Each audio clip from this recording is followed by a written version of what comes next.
about, okay? But she was like, I can't, we go outside, we live under the smog. Like, there's only so much you can do. And that is exactly, she proved my point. There is only so much that you can do. You have control. You don't have control over going out. Like right now, I live really close to, you can probably even hear it in the back. I live close to the freeway. You know, I'm not happy about that. I'm trying to change that. There's certain things that are out of your control, but there are so many things that are in your fucking control. And I don't know. I don't know if it's like that people choose that ignorance is bliss kind of thing. But when it comes to sickness and everything, it's like ignorance isn't bliss. Like ignorance will get you sick.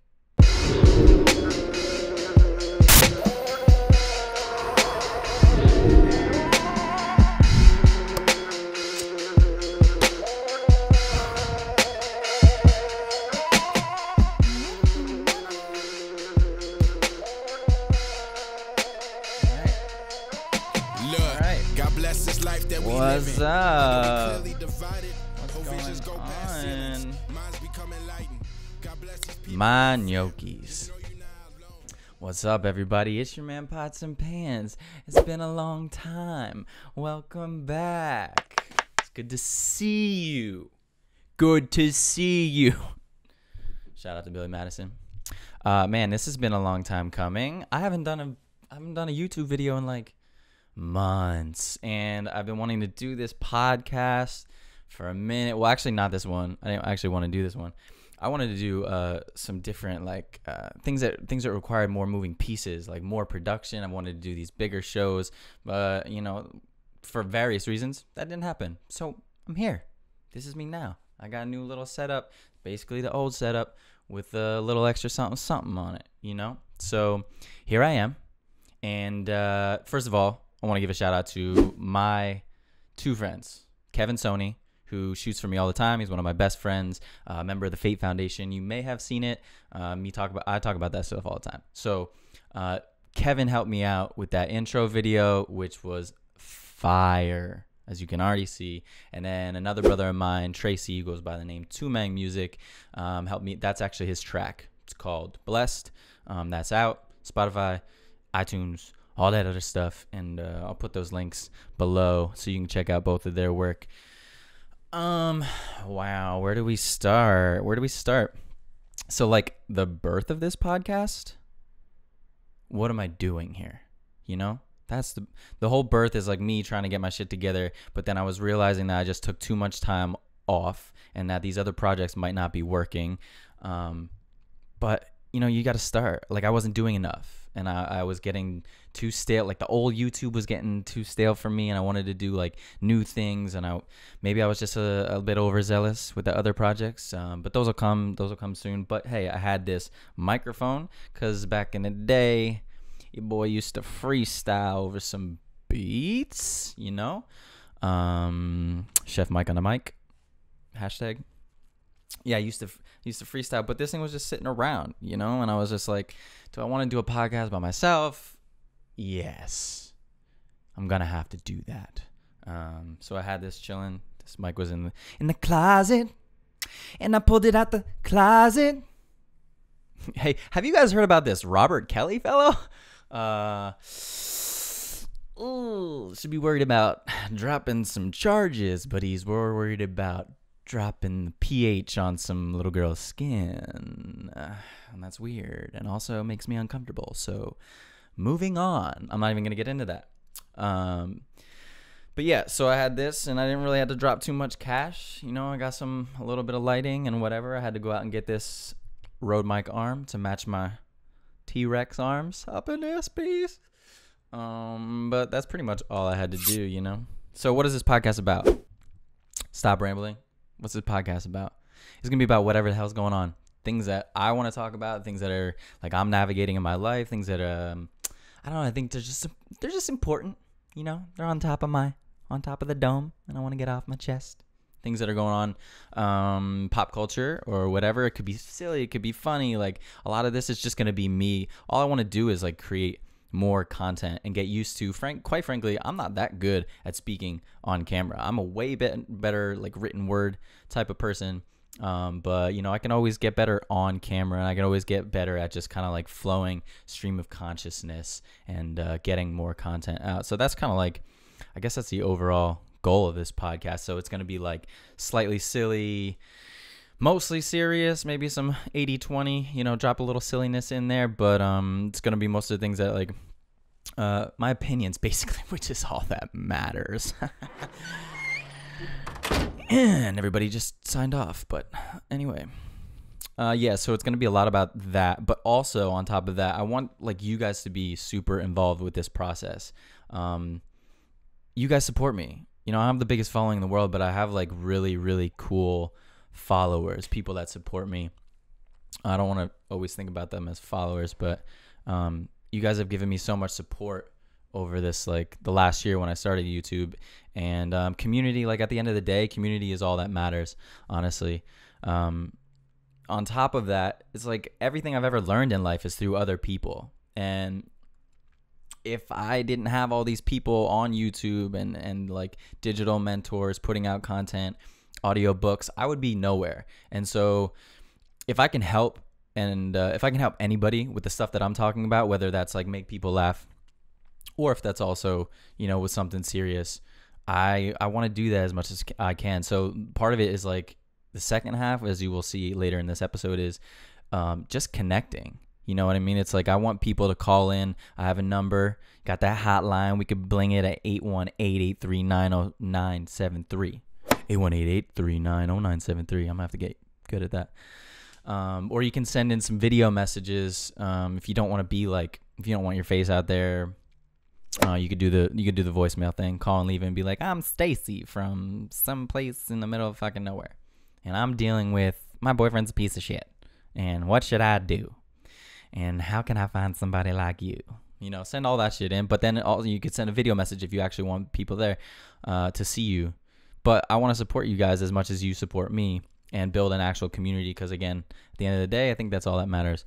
So we'll see how this goes. I've never done this before. I kind of did a dry run. Last week I was actually making kind of like this comeback YouTube video thing. And we're going to get into the thing that I actually want to talk about, the most important part, in just a second. But then it was getting long-winded, and I was like, are people even going to pay attention to this? Are they going to turn it off if they think this is just like a plain old YouTube video?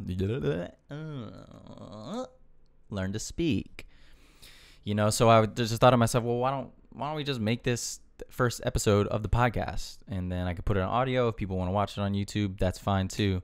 But yeah, it's just like, stop making excuses and make that shit happen.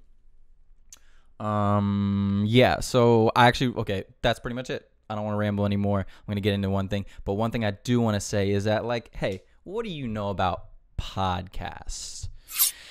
Usually they're long as shit. You know, it's too long. We don't have a lot of time. You know, I'm about that minimum effective dose. So if I have 5 minutes today, I want like to get to the point, and I get that. And me, I like to talk a lot. So this could be brutal for you. According to my program, we're already at 8 minutes, and I haven't really talked about anything but myself. So this could be a process. And you're going to learn today. We both going to learn. But so what I want to do is I want to give you content. I want to give you as much of it as possible. I want to get my thoughts out there into the world. But I also want to save you time. So I'm going to put out smaller clips that you can watch. You know, if you have 5 minutes today, watch this little clip over here. And then you can watch this clip over here. But then I'm also going to put this out because who knows how long this is going to be. It could be 30 minutes. You know, speaking of, I got to set a timer because I don't have a real recording camera. We're at 8 minutes, and one of these clips is my camera actually shuts off at the same clip. So hold your horses. Where's that timer? Now a moment from our sponsors. Ridge Wallet, the front pocket carry. Okay, so let's do... I'm actually not sponsored by anybody, but if you know somebody, send them my way. So we're about 9 minutes in. I'm going to set this for about 19 minutes start. If that goes off, do not be alarmed. I'm just going to have to cut, and then we'll come back right where we were. So yeah, this could be like an hour. This could be hour 15. Who really knows? We're just winging it, babes. We're just winging it, my gnocchis. So what's the first thing I want to talk to? Yes, saving time, which I'm not really doing. I'm sorry. I just fasted for 24 hours. I just loaded with ketones. Okay, my brain's, and that was probably super loud. Don't do that, Mike. And now I'm just having this golden latte, turmeric coconut, MCT, and grass-fed butter with some matcha and a bunch of medicinal mushrooms, to get my nootropic on, get my brain flowing. But now I'm just talking louder and faster than I need to. Saving you time. God, I'm a piece of shit. So, 10 minutes in, saving you time. What I want to do here, and I don't see other podcasts really doing this to a full extent. You see all over Instagram, anybody who's marketing advertising towards you, they put that little red progress bar, whatever. I'm going to try to do something similar. We'll see what it looks like in post-production. But I'm going to do something similar to that. But I'm going to have like possibly tabs, almost like when you watch sports shows and you can tell what's coming up. You're like, the Clippers suck balls. Trump said this about LeBron. And then fucking Dallas Cowboys, greatest team ever. And why is the sky blue? Because Dallas Cowboys, God loves the Cowboys. So I'm going to have that lineup, whether on the side or on the bottom or something, and I'm going to call it Mikey's mise en place. And what's mise en place mean? It's basically the most French way ever to say, get your shit together, player. Mise en place is a term that's used all over kitchens, cooks, chefs. It's basically everything that you need for the task at hand. So like, for the mise en place, my mise en place right now is this computer. It's the microphone. It's like I got a couple notes. I got the camera. Everything I need is in the right place at the right time. It goes for the same with cooks. If you're setting up a risotto station, you got your butter, you got your mascarpone cheese, you got your rice, you got a little hot water pot, you got all this stuff ready so that you can do it fast and efficient. So mise en place, Mikey's mise en place. That's what we're going to do. I'm going to put that at the bottom. So if you got 5 minutes, if you got 5 minutes and you can see in the mise en place that like, hey, he's going to talk about fucking Donald Trump's latest tweet. Or he's going to talk about R. Kelly. Oh, what's he got to say about R. Kelly? Oh, he's going to talk about ketogenic. You can bounce all around. And you can pick one today. You can listen to them all. Do whatever the fuck you want. But I'm going to try to save you that. So you can always come back. And, okay. I think a 12-minute introduction is all I needed. The main thing that I want to talk about, just like life, get the first things first out of the way. Most important shit, eat that frog. Whatever other self-help metaphor you want to use. I wanted to talk about, so like a few weeks ago, and like I said, I kind of recorded this, and it might be a little late, but who cares because the message is all that fucking matters. I'm a huge fan of comedy. And I did not know this person before this happened, but a man named Brody Stevens passed away a few weeks ago, and he was a stand-up comedian, a well-renowned one, especially in the community. Not the biggest household name, but super funny. I looked up a bunch of his things after he passed, and I love it. He was just super unique.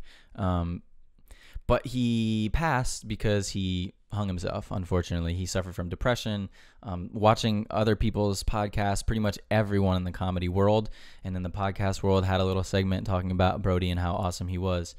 And they all just like sang his praises and said how amazing he was. And they all just talked about how he was on his medications, he was off, he was playing with things, but it was just like a constant process with him, much like anybody else who suffers from depression. And when I was like looking back and I watched some of his stand-up, and I watched also him on other podcasts, and he was always talking about how it's clear, it's like you watch his stand-up and he's talking about like one of his catchphrases. Almost every other joke is like positive energy, you got it. He's like this upbeat, fun-loving dude.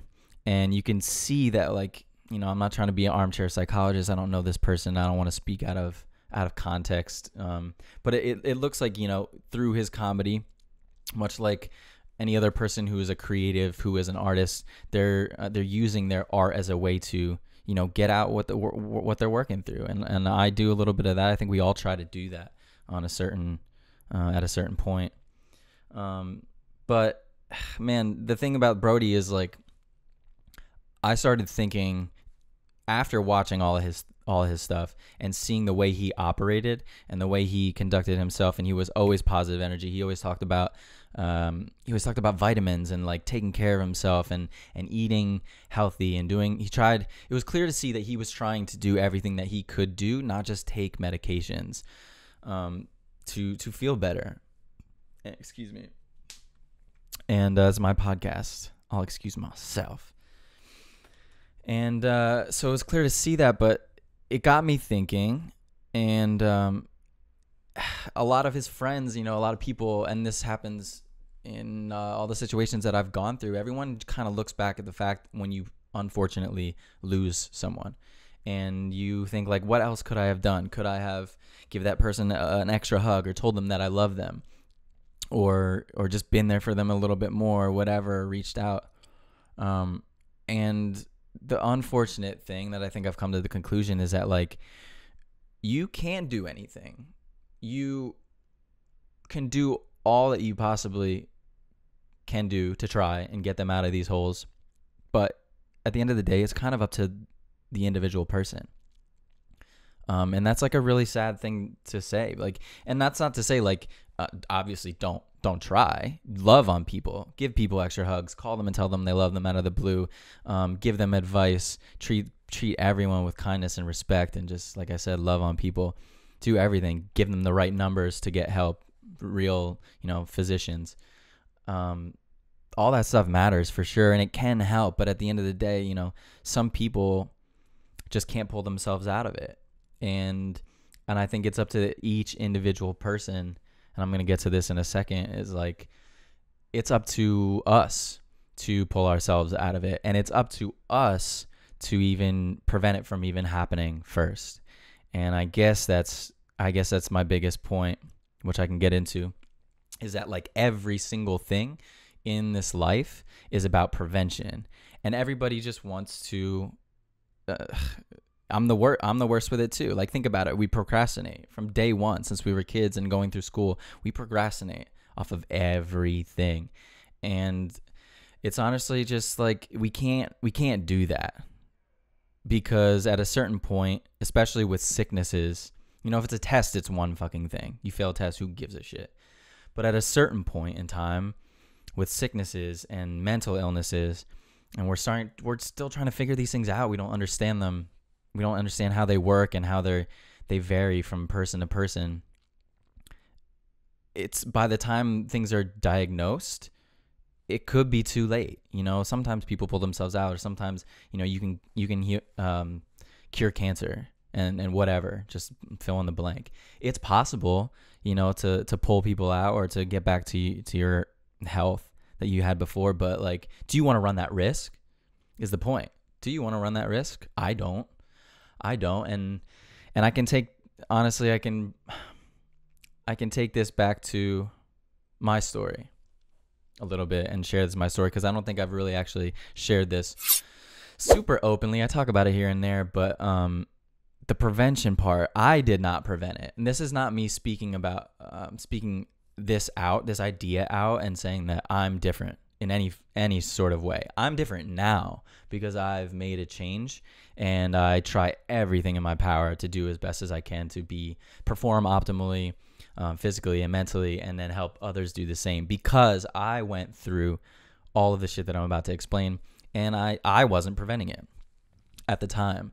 And so when I was about 28-ish, let's say my late 20s, I was dating somebody, and, like, there was just so much friction in the relationship at the time. And a lot of it came, you know, because I didn't have my shit together. I was losing purpose. I think I had just quit my job. I was just super lost. So looking back now, I was actually depressed, and though I didn't feel like, you know, it was definitely situational depression. It wasn't like a a clinical depression that just kind of came out of nowhere. But I was definitely depressed. I was 1000% depressed. And I didn't know it at the time, but now looking back, I realized why it happened. And actually, before I get into that, it's just like there were so many factors that started to come to a head at one point of this time in this relationship.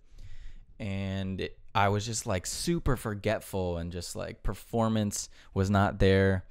Again, physically, mentally, I had brain fog like crazy, and I just couldn't understand. Like, I was becoming a shell of the person that I used to be, or the person that I knew I was capable of being.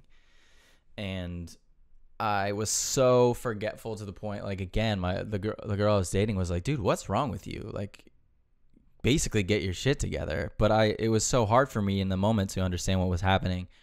And it honestly, it all came to a head. Like I said, we were living together. We Airbnb. We went out for the weekend, left our place, Airbnb'd it, which we were doing pretty frequently at the time.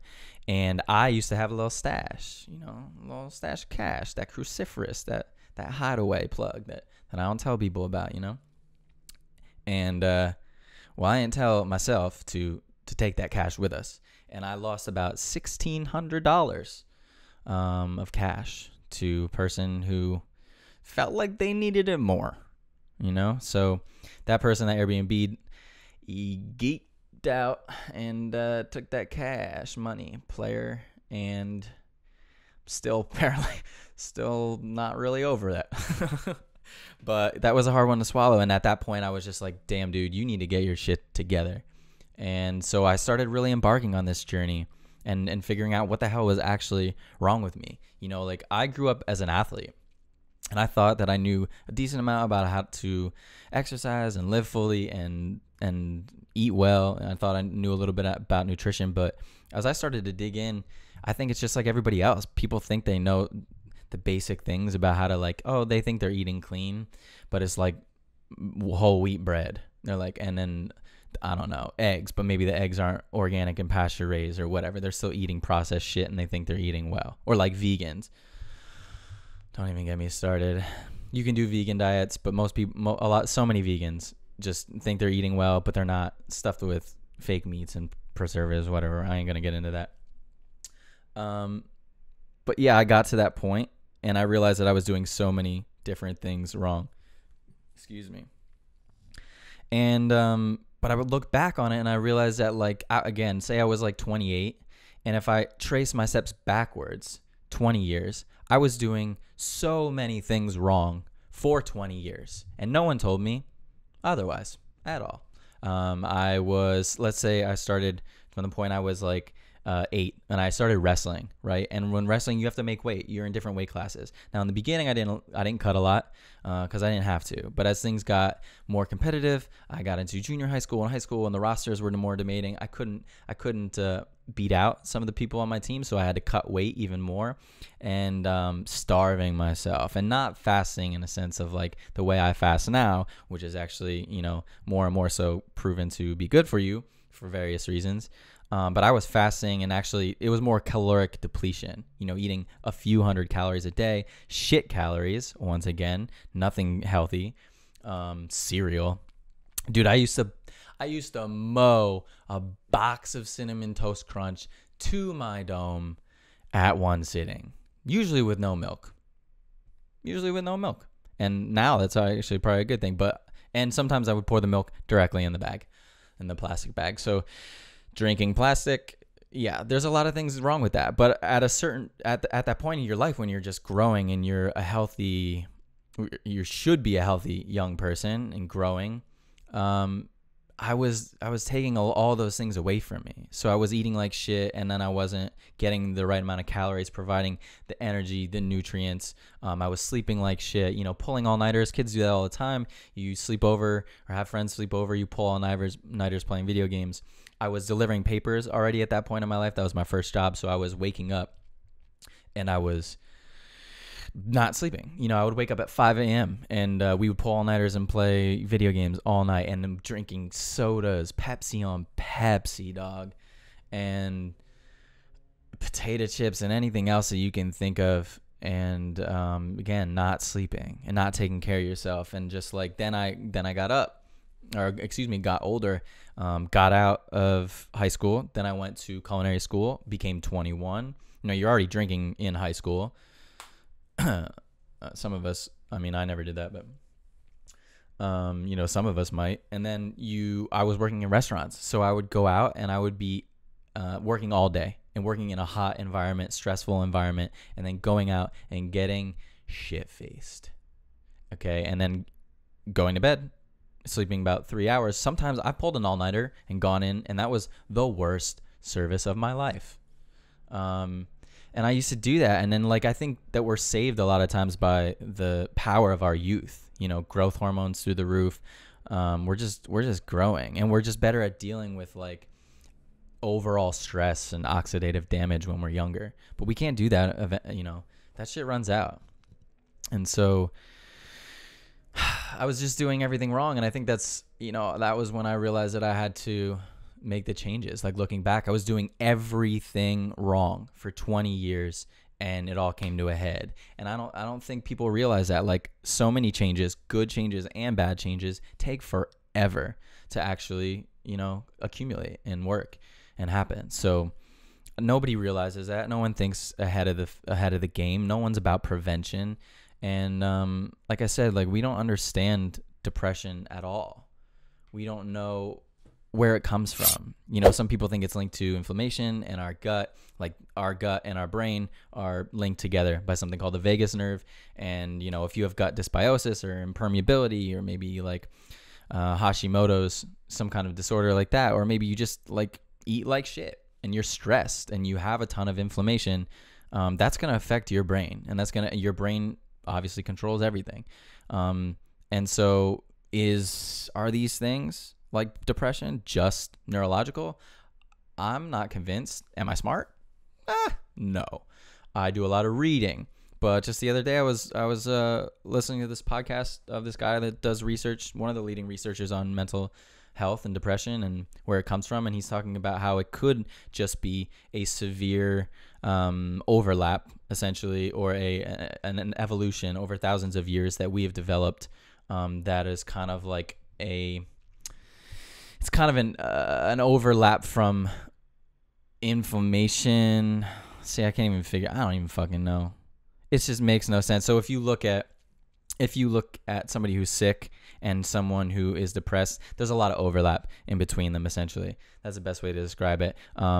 Inability to control their body temperature, high inflammation. And it's basically before the advent of modern agriculture, most people would have died based off of if they got a broken limb, if they got cut and they got bacterial infection, blah, blah, blah, blah. And then when your body reacts to it, creates the inflammation, raises your core body temperature, these pathogens and these bacteria can't actually survive. So a lot of people think that depression has evolved over thousands of years with us as that same response. Our bodies think that we're fighting off a sickness, which, you know, in essence, it really is. So now, like, all of these are honestly just theories. And again, I clearly don't understand it because I can barely even elocute it to you right now. But I don't think any of us really do, man. I don't think we understand half of the shit that goes on between our brain and the way our bodies are connected, and even mind, you know, not to get all spiritual, but I think like down the road, man, like everything that's considered woo-woo and spiritual is just going to continue to be proved by science. And, you know, science could be the most woo-woo shit at the end of the day. Who knows? But let's just say, like, I want to make my point here. And let's just say, my point is no one fucking knows. No one really knows. Studies change all the time. We get a little bit better idea, understanding of things. No one really fucking knows. So keep an open mind about pretty much anything that you're learning, especially in these spaces. But let's just say that inflammation, you know, there's definitely, like I said, people that are depressed have not only a higher core body temperature across the board, according to studies that smarter people than I have done, and also they have a higher level of inflammation compared to others at baseline. Okay, so let's just say that most of these issues have to do with inflammation. How do we stop? How do we prevent it? How do we reduce inflammation? There's a lot of fucking ways. There's no magic pill. Just like anything else in life, there's no magic pill. So the things that I always like to stress, or lack of stress actually, things that I always like to talk about are the big four. And for me, that's your diet and nutrition, it's exercising, it's stress reduction, stress management, and also sleep. And now a lot of these things kind of overlap. But you know, like I said, everybody wants a magic pill, but you have to put in the work to do all of these things. Okay? So and there's tons of studies coming out, and they all cross-reference. It seems to cross-reference each other. Again, I'm not smart, but I'm looking back and seeing all these people and all these scientists debate about how all of these things are, I don't know, better than the other and whatnot. But I'm like, hey, we have to do all of them. That's why we have to do all of them. You know, when running, let's just say running for an example, like running, elevating your body temperature. This doctor that's leading all this research that I actually just talked about is treating people with depression with essentially hyperthermic conditioning. So with elevating your core body temperature. So it's like saunas, steam rooms, doing hot yoga, taking hot baths. Elevating core body temperature seems to have profound effects. And so when you're doing this, I don't know if you've ever, you know, you can experience this a bit when you exercise. How good do you feel when you're done? It sucks. It still sucks for me every time I go out, and I never want to do it. I never want to run. But when I'm done, I'm in such a flow state, and I feel so good because of everything that's going on in your brain. Beta endorphins, you know, it's just like you get into a flow state, and norepinephrine just kind of goes through the roof. You creating these heat shock proteins that are activating genes and turning on and expressing these genes that they might have to do with, you know, longevity specifically. They might anti-inflammatory. It could be a numerous amount of things. It could be whatever. But the sauna does the exact same thing. Bro, have you ever gone into the sauna? Do you even sauna, bro? When I go into the sauna, let's just say this. Sometimes I feel like shit. I'm in a funk, like a mental funk, or I just don't feel good. I'm achy, whatever. I feel like shit. And, you know, I go into the sauna and I'm like, or let's just say I go to the gym, you know, and I'm about to undress. You know, I'm comfortable generally with the way with what sweet baby Jesus gave me, you know. You know, let's just say I'm a grower, not a shower. So I'm comfortable generally, but you know, I might turn my back. I might turn my chest away like this. So other people, like creepers, you know, catch anybody perving. You know, I'm a little self-conscious before I go in, but when I come out, it's another story, baby. It's another story. I come out and it's just the towel comes off, you know. I'm just talking to people. It's out, swanging, and I'm talking to people. Hey Jeff, what's going on, man? How's your daughter? Yeah, and I'm out here like this, shoulders back, feeling good, you know. Don't even give a shit, you know. And again, I'm a grower, not a shower, so it's, you know, it's unfortunate below the equator there. But let's just say I rise to the occasion, you know. I don't know how I just got to embarrassing myself through that. But what I'm saying is that shit is real. Exercise, elevating your core body temperature, sweating, dropping all of these powerful compounds have a profound effect on us. And I feel fucking phenomenal when you get out of there. There's not a care in the world when I get out of the sauna or hot yoga or get done with a run. And, you know, people want to consider what's on the outside. Everybody wants to flex on people, you know, but it's not just about your physical. It's just like all these things are actually, even these factors are better for your brain, or just as important for your brain as it is for anything else. And people don't get that. And I understand there's so much data and it is super confusing. But like we don't understand. You have to take the steps, and no one really does it. You have to take back the power. You know, it's like the knowledge. You can't make these excuses anymore about like ignorance is bliss or whatever. I don't want to run around stressing about this shit. Like my friend Gina, for example, I was at her house and the girl's got more candles than you could ever fucking imagine. She's got all these candles and I was like, hey, Gina, these candles got paraffin in them. And if you don't know, paraffin may or may not be, probably, carcinogenic, potentially carcinogenic when burn, and breathing it in. When you're breathing it in, especially in a closed, small quarters apartment in LA, it's not a good idea to have this going on. So I was like, hey, what's up with these candles? And she was like, for fuck's sake, chef. Like, she's like, I can't just be worried about everything, because over the last couple weeks, as we've gotten closer, I'm just telling her all the shit that she's doing wrong, basically. She should be worried about, okay? But she was like, we go outside, we live under the smog. Like, there's only so much you can do. And that is exactly, she proved my point. There is only so much that you can do. You have control. You don't have control over going out. Like right now, I live really close to, you can probably even hear it in the back. I live close to the freeway, I'm not happy about that. I'm trying to change that. There's certain things that are out of your control, but there are so many things that are in your fucking control. And I don't know. I don't know if it's like that people choose that ignorance is bliss kind of thing, but when it comes to sickness and everything, it's like ignorance isn't bliss. Like ignorance will get you sick. And the power is what you need. It's not, you don't learn all this shit so you can stress about it. Like I definitely went through that. I know some people and I went through that. Like there's a running joke in my friends group right now that, if I'm under blue light at night, blue light elevates cortisol and suppresses melatonin, and it's actually like damaging your devices. It's a reason why there's like night shift on your iPhone and twilight for Android, all that shit.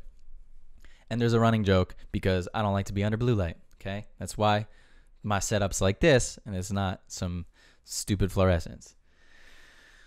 So I was that person, and I think many people who get into self-help or even biohacking and all that, they get to that point. They're like, oh, you can't do this. What? Oh, you have to be positive all the time. Everybody's always got to be positive.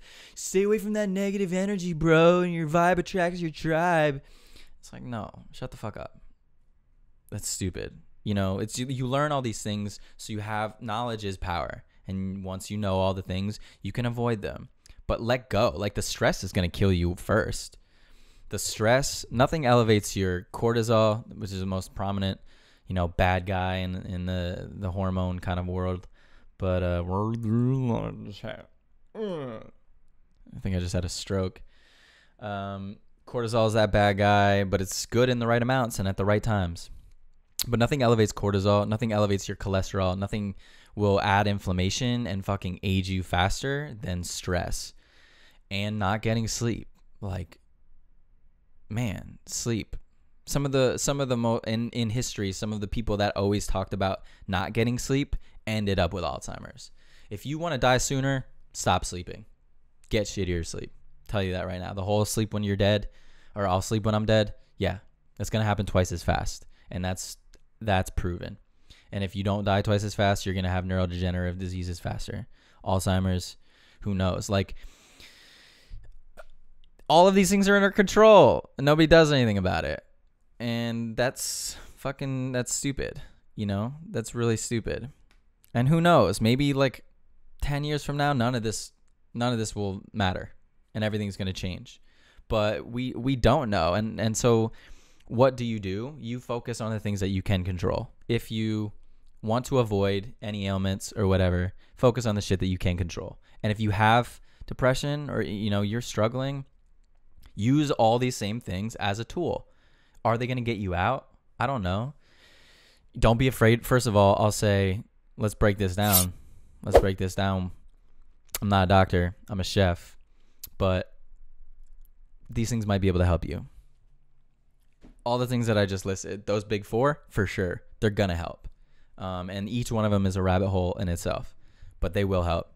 So the diet and nutrition, your exercise, sleep, and managing your stress, by far, those are the four subcategories. And like I said, they're fucking massive, massive categories.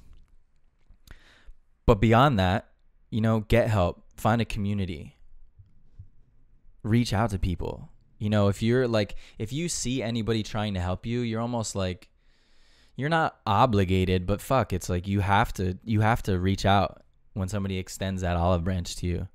And aside of that, let go of, you have to realize that like it's not your, first of all, it's not your fault, because again, we don't understand it.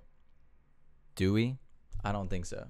I don't think the smartest people in the world understand it. It might not be your fault. When you're looking at fields like epigenetics and nutrigenomics, shit is happening before we're even born. You know, there was one study, it was proven with rats first, and then it got proven with male. So they found that essentially, if you don't know what epigenetics is, it's above the genes. Epi meaning above, genetics obviously meaning genetics. You dum-dum. Epigenetics is that like you have this DNA blueprint. You have a blueprint. You have your genes that you get them. You can't change what genes you have, but they might not be expressed all the time. They might not be working correctly, and you might not actually get the illnesses or the risk factors, you know, that you are predisposed to. You know, just because diabetes runs in your family doesn't mean that you can get it. And that's a perfect example, actually. Like, there was a study for humans that proper nutrition prior to actually conception, you know, for that no pants dance, actually happens. Nutrition matters. So your dad has his genes, obviously. He's not changing them. If he was a fat piece of shit in his attitude and his lifestyle and everything, and then he passed on his genes to you, it's essentially like giving you a bowl of Unlucky Charms for breakfast.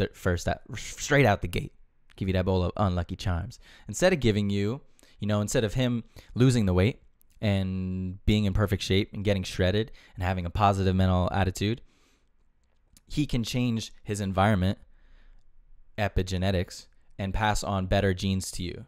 You know, instead of giving that shitty breakfast, he could give you, like, you know, a substantial one with fats, proper protein, low carb, you know, preferably greens if you got them. You know, those things are possible. So I just think, I just lost my train of thought. Where the fuck was I going? Oh, I remember. So again, it's like a lot of shit we don't know. It's not always in our control, and a lot of this stuff could have happened, you know, with our ancestors. You know, another study with mice, I believe they introduced mice, kind of like that old adage of, like, was it Pavlov's dog or something, or with the baby. I don't know which one it is, where they make that loud clapping noise, and I think it's a baby. The baby cries, and every time the baby hears that clapping noise, it freaks out, right? It's scared of it. They did something similar with mice or rats or whatever, where they just introduced this smell. They induced fear into the rat, and then the actual offspring of the rat, all they had to do was smell that same smell, and they freaked out. So all of our traumas, all of our unfortunate mishaps and things that we're suffering through, it might not be our fault. You know, it could be things that have been passed down to us, you know, traumas. You know, I have my family, it's like they suffer. Both of my dad's parents are gone, and my mom's parents could be in better shape, you know, and my uncle has schizophrenia. And, you know, there was a point in my life where I was like, when I was like becoming forgetful, and I had all this brain fog and all this shit, I was like I thought I was losing my mind, because my girlfriend at the time would be like, hey, don't you remember doing this? And I was like, no. And I legit almost had a panic attack, because I was right in that sweet spot at the end where males can actually develop schizophrenia. And so I was freaking the fuck out. And I think that's a huge part in not only for longevity and avoiding the things that I see my family go through, but also, you know, fuck, I don't want that shit. I don't want Alzheimer's. I definitely don't want schizophrenia. Who knows? I could be in a fucking padded room right now in a straitjacket, and I think I'm on the podcast, but I'm just going, yeah, just yelling. Shit, who fucking knows? Life's crazy. And nobody knows shit. So that's my point. Reach out. If you're suffering, reach out. there's a whole, excuse me, trying to be serious. Indigestion, it's all this fat on an empty stomach, I think. If you're going to take in a bunch of fat on an empty stomach, you should probably get some fiber in there. I think that's what's happening. If you're suffering, there are so many people out there, and I know it's not easy to see this at first, but there are so many people out there that want to help you and that can help you. You know, obviously friends and family, if you don't feel like you have friends or family, there are, believe it or not, a lot of strangers out there that want to fucking help, whether it's like that's their actual job and it's a hotline, or quite honestly, like people like me. You know, it's a huge part of this podcast, what I'm trying to build with my social media platforms. I want this to help other people. Like I said, I've learned so much by listening to other people. Just in case you guys didn't know what listening was. By listening to other people. And I want to do that for other people. I'm not the most qualified, but if I've been through some fucking shit, a lot of shit that I don't talk about. I've been through a lot, and I have been depressed. Not clinically. A lot of it was situational. But I have been there. I know what it's like to like fucking not want to get out of bed. And every day is a struggle with that. So like, first of all, don't be afraid of pharmaceutical drugs at all. You know, they can help. If they can get you out of bed, that's all that fucking matters, because every step counts. You know, the smallest steps, building that momentum. Momentum's a motherfucker in both ways. Starting something or stopping something, momentum's pretty tough thing to stop. So pharmaceutical drugs can help. But should you work with somebody who knows all the shit that I was just talking about? Like me, honestly, I could help, or anybody else in your area. If you want to sit down and speak to somebody in private, if you want to have consultations with me and you're just struggling, like I want to fucking help. But you should also be working with somebody who's licensed and a doctor and can, in the beginning at least, give you pharmaceutical drugs.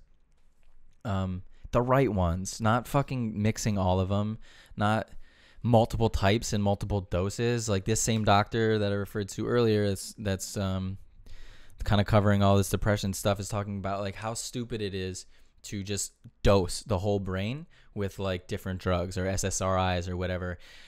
This serotonin acts differently on different receptors. So if you apply serotonin to one receptor, it could lower your core body temperature. Or if you apply it to another one, it could raise your core body temperature. You know, they think a lot of the reasons they'd say it could take a couple weeks for shit to start working correctly is because when you just dose the whole brain, certain receptors can actually turn off endogenous serotonin production. Endogenous meaning inside. Endo, remember that. And so it's a dumb fucking idea to just dose the entire brain with drugs, but it can help in the beginning. So what I'm saying is like the future is about prevention, a future of everything. The present, right now, it's about prevention. Don't procrastinate any fucking longer. I just wish people, gave a shit about it, but they don't. Usually people don't make a change until it's too late. Or, in my case, I was very fortunate. It wasn't too late for me. And sometimes I still struggle. If I eat like shit, I notice a fucking difference. And I think stops people from actually making that change, because a lot of people don't notice a difference. A lot of people are on like a standard American diet. It's full of carbs and fats and everything causing inflammation and processed everything. And you're just used to living this one life, and it's like one noted. But once you come to the dark side, come with me. I promise it's safe. Once you actually make the change, you realize how much more efficient you can be by covering those big four and doing everything you possibly can to maximize those. It's powerful. It's fucking powerful. And I see the changes every time that, this past week was kind of brutal for me. My friend got married, and for a few days it was like donuts and burgers and french fries and red velvet cake. Oh my God. And Blue Star donuts. And oh my God. You don't know what the Blue Star? If you guys don't know Blue Star, get to LA and get Blue Star donuts. Shit, man. I had this fucking burger. It was phenomenal. It's called a Napoleon Burger. I'm just reminiscing about it right now. It had truffles. First of all, there were fries inside of it, kind of like a Roethlisberger if you're from Pittsburgh. It was truffle fries inside of it with parm, and then it was a boat, like a moat. Like the burger was the boat, but the moat was the Frenchies. and it was a blend, and then there were 3 cheeses, aged Gruyere. There was smoked Gouda, an American, and then there was a fried egg on it with actual braised brisket and demi-glace. And then I smothered that bitch in hot sauce, and it was fucking phenomenal. $20 burger. Did that piss me off? Absolutely. Did I feel good when I was eating it? I did. Did I feel like shit afterwards? Absolutely. And I feel like, you know, call me crazy, but some of those things like take, for me, I notice a difference. I'm not making an excuse. I don't just like lay around and do nothing. But from the moment that I eat those things, it takes a few days to get over and get back to like what I consider peak performance for me. So I've been talking for a long fucking time, but man, reach out to people. If you're suffering from depression, get your shit together in the most loving way possible. Know that it's fucking possible. Get out of bed, do whatever you got to do. Put on like YouTube, go to David Goggins. If you don't know who David Goggins is, go to David Goggins' fucking Instagram and his YouTube. Download that shit to your phone and listen to that shit every day, you know. But believe that you can dig yourself out of it. And like I said, reach out to people, DM people. A lot of people respond. I'll respond. So reach out to me. I'll do everything that I can to help. So I'm gonna cut this right now, and then actually what I want to get into is I want to share some of these calls. So, all right. Hopefully, so I just tried to do this and didn't realize in all of my pre-testing of this that I can't play a user video at the same time that this is recording through Logic. So hey, Apple, figure that out, because that's really simple. So I sent this to my email when the camera was off, and I'm actually gonna get into this right now. So again, if you want to ask any question, you want advice, or you just want to know my opinion on something, or you want to tell me about your new job offer, let's create this community. I'm fucking for real about it. So 818-839-0973 is a Google Voice. It's not my real number, you big dum-dums. What do you think, I'm gonna open up the floodgates? Huh? No. I can't have you ratchet ass preverts just showing up where I live. Although, whatever. I don't even know what I'm saying. Have you ever talked to yourself for like an hour? It's fucking actually harder than I thought. So first episode, I actually met this episode. See, I'm so stupid. Don't talk to yourself like that. So I met this gentleman, actually. His name is Oscar Salinas. Somebody, you know, once you hear what he's saying, somebody I'm going to call Oscar the Slouch. But I met this gentleman because I have started editing and shooting a bunch of my friend's videos. My friend Shane has the most, even if this isn't true, I'm going to say it because he's my friend. He's got the biggest martial arts channel on YouTube. And if it's not the biggest, then, you know, fuck off. It's still the best one. So I've been helping edit his videos, shooting. And he had a seminar, kind of a Muay Thai, Taekwondo-ish seminar. And I met this gentleman there. Very, very nice gentleman, Oscar was. And kind of reminded me of myself for various reasons. He's just like super polite, outgoing, you know, handsome. Figure I'd throw that in there, but like wants to help people, wants to do it through social media, and I don't know, man. He was just energetic and always wanted to learn. He was kind of like a good ear, because I like to fucking talk, as you can tell, and I couldn't stop talking this kid's ear off, but he seemed to be okay with it. So let's get into this. I'm gonna play this on here. I'm gonna edit it in. We'll figure this shit out. We do this on the fly, baby. I wanted to even call this On the Fly podcast, but some other asshole took it. So Google On the Fly podcast, go to their page, harass the fuck out of them, and say that I should have it. But you know what? Everything happens for a reason. So I'm going to play this right now. This is Oscar. Hey, what's up, Real Chef Mikey? How's it going? So my question to you for your podcast is basically saying, how are you able to get a good posture while walking to be able to gain that confidence while not looking like you're stuck up or like a straight up jockey, right? But being the real you. So really, that's really my question to you, and yeah, can't wait to hear it. Bye. All right, sir. Thank you so much for sending that in. I really appreciate it. your love and support and the question. I hope I understand the question completely. Posture. How do you walk? I don't know. You fucking. What's crazy is they don't teach us how to walk, right? It's crazy. It's not a stupid question. I'm not saying that, this is a dumb question, but it's insane. The fact that we kind of have to ask this question. But there's a lot of, me, baby. There's probably science out there. There are studies showing. There are books about it. Jordan Peterson has 12 rules for life. 12 rules for life. For life, player. He talks about standing strong, up, tall, shoulders back, and it actually creates a physiological response. It's basically just a state change, just like anything else. Tony Robbins. You see Tony Robbins, if you haven't, amazing documentary on Netflix. Shows everything that he's about, but shows a lot of what he does to change his state before every major thing. I actually did a little bit about breathing, just like one of these, I'm sure that sounded awesome through the microphone. But changing your state, man. So like posture, let's say there's multiple ways to break this down. You can clearly, like he said, you don't want to look like an idiot, or you don't want to look stupid, or being like stuck up jock. Man, that's how I used to roll. Like I grew up wrestling. I was an undersized dude, but I could come at you, meet you halfway. And so I used to walk, all my friends. God, we had to look so fucking stupid. We had to look so stupid, like this, or carrying tires were there, except the tires were wearing like Harry Potter invisibility cloaks. There were no fucking tires, but we used to walk like this, like fucking assholes, like literal apes. No wonder I am the way that I am. But it's not all about, so it's a little bit of both. Like I said, it's your physiology shapes your mental state. And I think vice versa, obviously. Like if we're depressed, it's like we're like this. We're slouched. You know what I mean? When we're feeling good, we're like, come on, baby.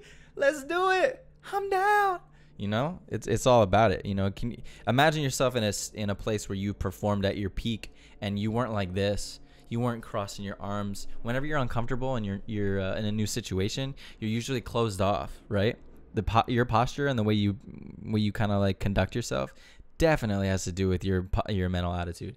And so you can kind of hack it, putting your shoulders back. I think everybody knows that, as long as you just don't look like a fucking idiot, man. I think this kid, Oscar, you're smart enough, and I think most people are smart enough to know the difference between, don't walk in the room like fucking Conor McGregor. Don't do the everybody. What is something that Conor McGregor says?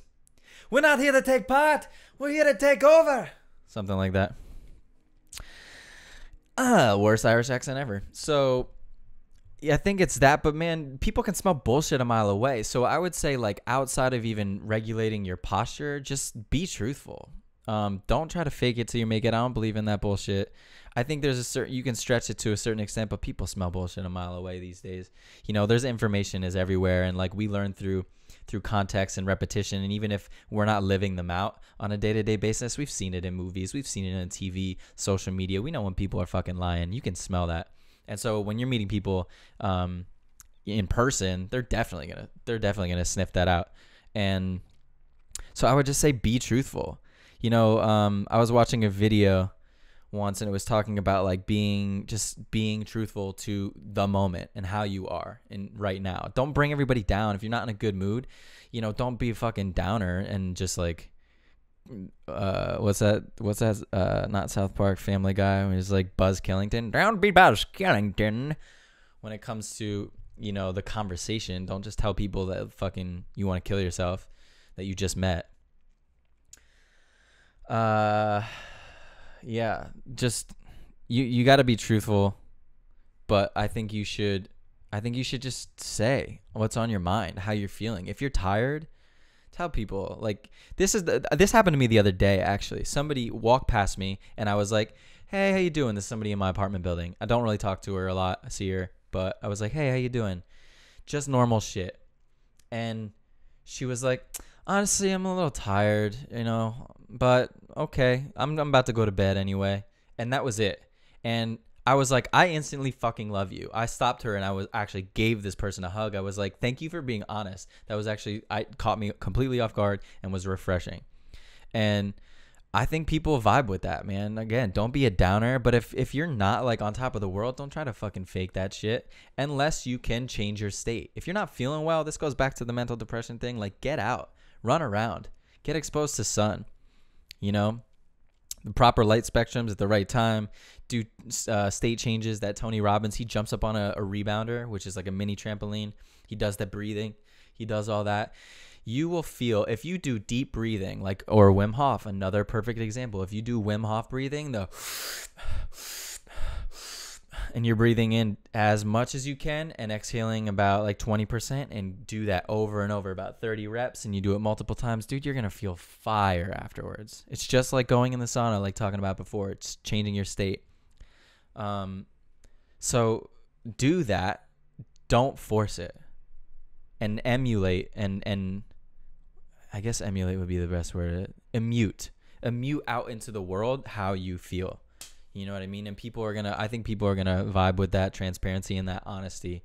But just don't overdo it, man. Don't overthink it. You already got it within you. Just remember that. Just visualization helps. If you know ahead of time you're going to walk into a new place, a new environment, new people that may, quote unquote, be like more successful. You're intimidated. Visualize before you even go in there. Prepare.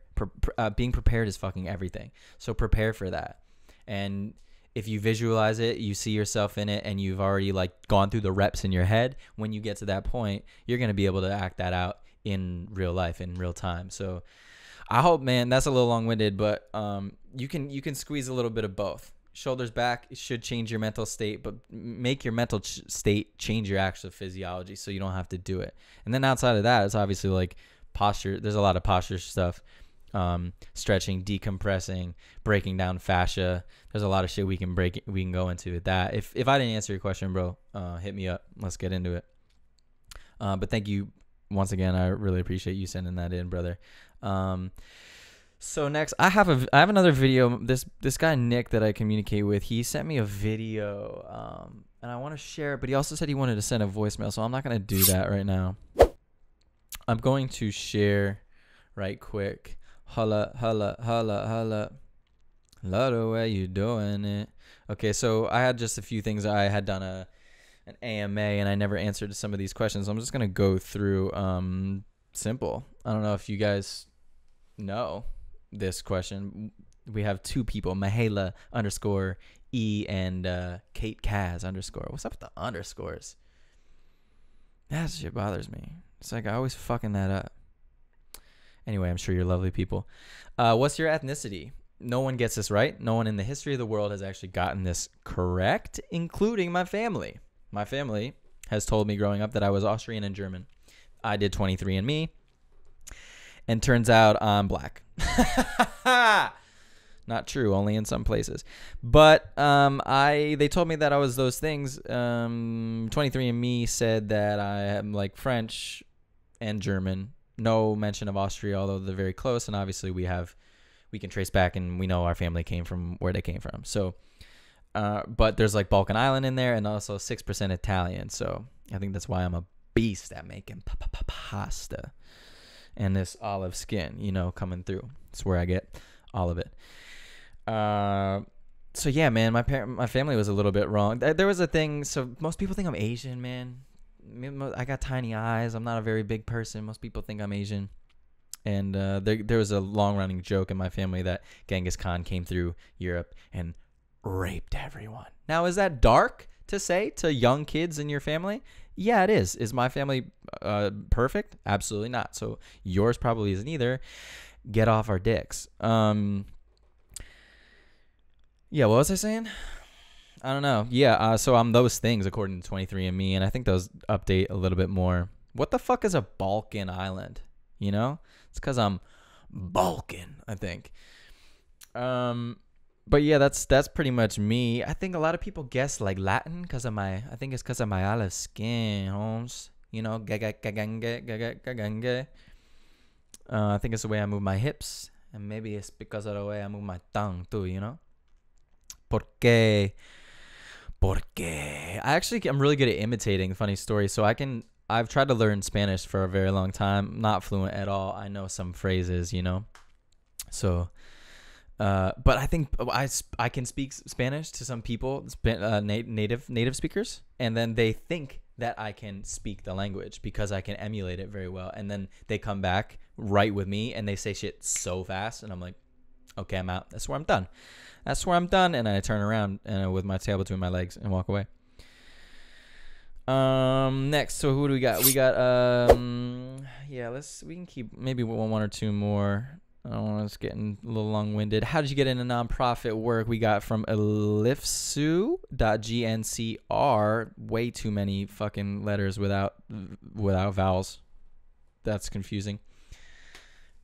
How did I get into nonprofit work? So I was working 6 years ago. I had been wanting to do it for a long time, but 6 years ago I was working in restaurants, and I got invited. Roommate, funny story. I was with this guy that I used to live with, who's a piece of shit, but we don't talk about that. But he was dating this girl off of Tinder, and this girl used to work with this nonprofit that I now work with, and is one of my best friends, and literally all of my best friends in my community are now out of this nonprofit.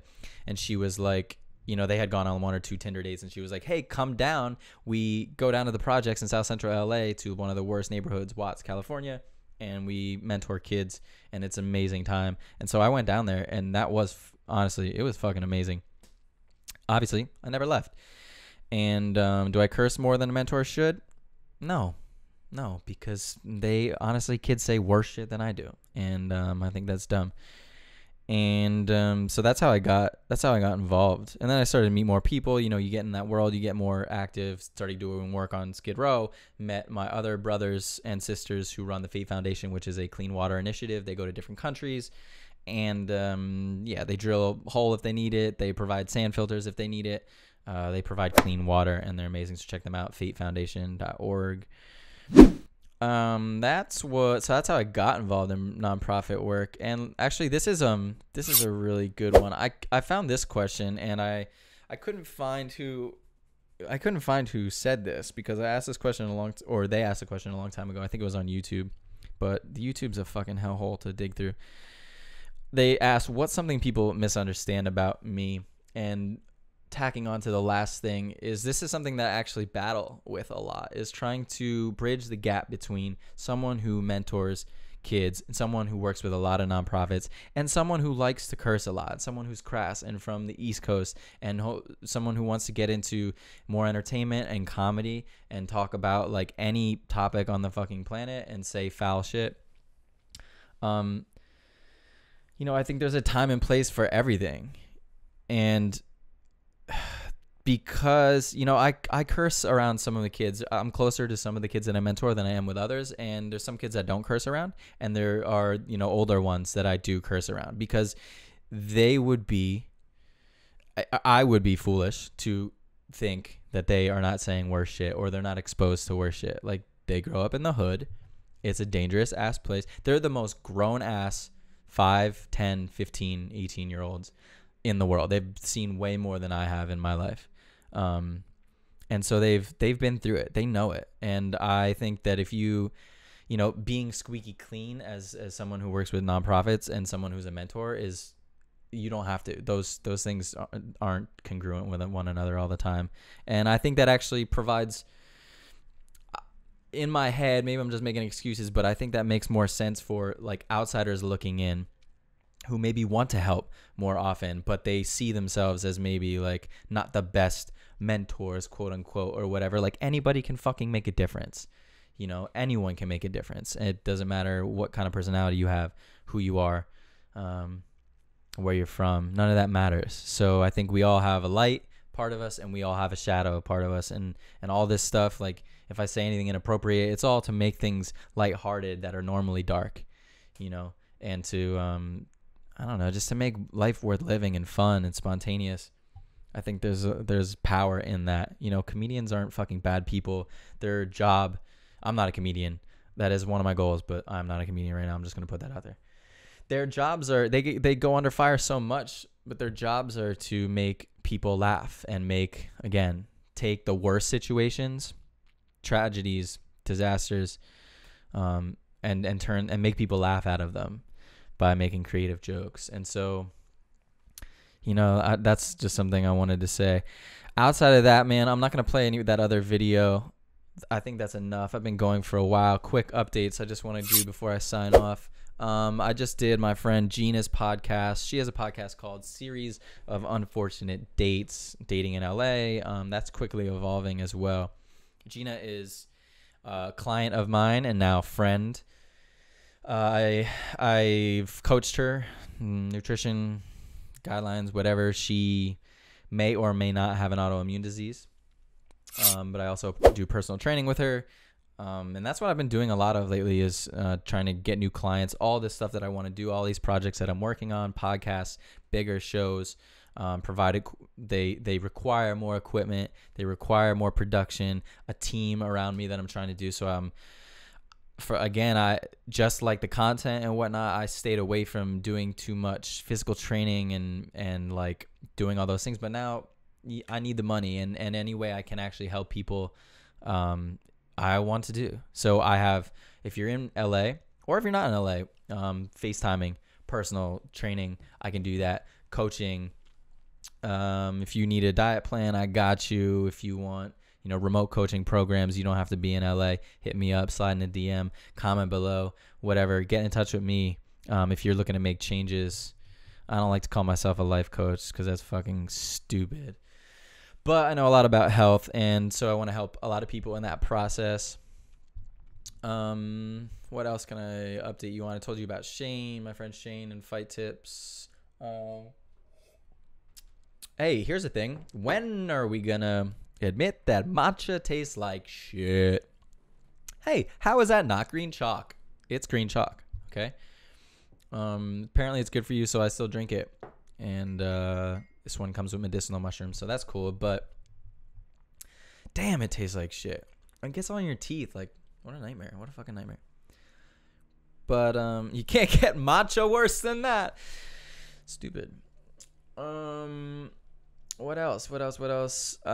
Shane, that same guy, same friend, got me into lucid dreaming. So that's been interesting. I've tried lucid dreaming a bunch of times. If you know how to lucid dream, drop the tips below. If you've ever done it, if you've ever played with it, because like I'm trying to figure that shit out, player. I was able to. I've had the lucid dreams. I've come to the awareness in my dream, doing state checks throughout the day, trying to walk through walls, being like, am I dreaming? Look at my hand. Am I dreaming? Look at my hand. And if there's same amount of digis, then I'm awake. If they're different, then I realize I'm dreaming. And I've been able to do that, but I can't stay in the dream.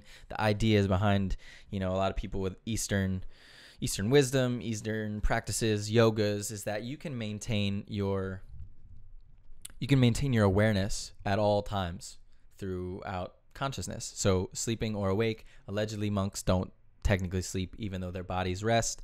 Their awareness never rests. So they're always aware. And people use this. The reason I want to get into it is because it sounds fun as shit. You could fly around. You can do whatever you want. Shane was climbing buildings apparently. But you can kind of be some Inception shit. You can like be the architect of your own dream, but you can use it to your advantage. You can work on faults that you have. You can, go over, I want to use it for martial arts. I want to use it for stage presence, for talking. I want to use it for a lot of those things. And, so I'm trying to do that. But I snap myself out every time. So hopefully I get better at that. I'll keep you updated. Coaching programs, man, I already talked to you about that. Get in touch. I think that's it for now, man. Shit. Let me check this one last time. I want to check how many minutes we're running at, and I'll stop. Yay. All right, we're back. So I was good. God, it's such a pain in the ass. If anybody wants to gift me like a camcorder that records longer than 30 minutes, do that. But right now, this is all we got. Make it happen with what you got. Make it happen with what you got. So racist. That's it, man. Fuck. What else happened today? Oh, this is the last thing I want to talk about. Yeah, LA marathoners in general. Are they running for change? Are they good people, or are they just changing the amount of fucking traffic on the road? Okay, this is a new segment I'm dropping right now, and I want you guys to actually vote on this. It's either going to be called Dishing It Out or What a Fucking Nightmare. Hashtag it. Drop your comments. I want to know what you think. But hey, marathoners. No. I live in Hollywood, right at the base of the Hollywood Hills.